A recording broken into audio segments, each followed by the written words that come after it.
Set in the frozen, desolate landscape of the Icelandic Westfjords in the late 19th century, The Damned follows a small, isolated fishing community struggling for survival, even before a tragic event intensifies their plight. Icelandic director Thordur Palsson, known for the Netflix series The Valhalla Murders, makes a strong feature debut with this chilling psychological horror. The film takes a simple premise and weaves it into a haunting tale of tortured minds, elevated by standout performances and a striking visual style. It is poised to attract audiences when it releases in the US on January 3rd and in the UK a week later.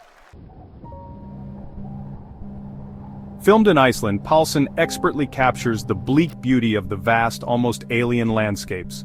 Cinematographer Eli Arensen uses these remote surroundings to perfection, balancing sharp details and emotional close-ups of anguished faces.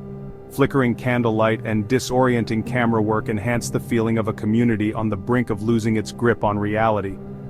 The story centers around Eva, who inherited her husband's boat after he drowned in the harsh waters the previous season.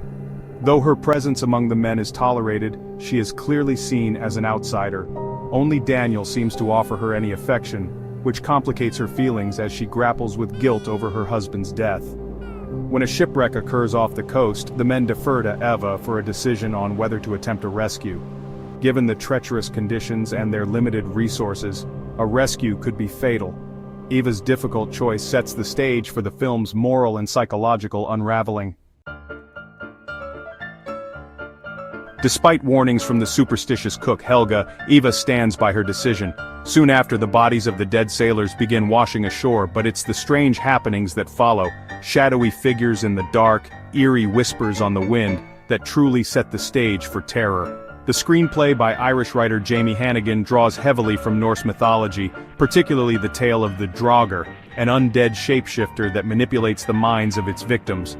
The monster here becomes a symbol of guilt and grief, a common theme in modern horror seen in films like The Babadook and Hereditary.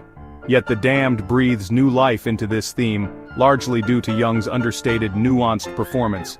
Eva is already fighting to assert herself in an unforgiving world, and as her sanity begins to fracture, her internal battle keeps the narrative grounded as it spirals into madness. The men of the community react to the mounting terror in various ways, adding depth to the story. Some, like Aaron, turn to faith for solace, while others, like Håkon, attempt to fight back against their mounting delirium. Stephen McKeon's ominous score complements the natural sounds of the environment, amplifying the horror that arises from the mundane, creaking wood, howling winds, the sinister sounds of nature. Though the film leans on a few too many jump scares and features an overblown ending that slightly diminishes its impact, The Damned is ultimately driven to its conclusion by a relentless and pervasive sense of dread.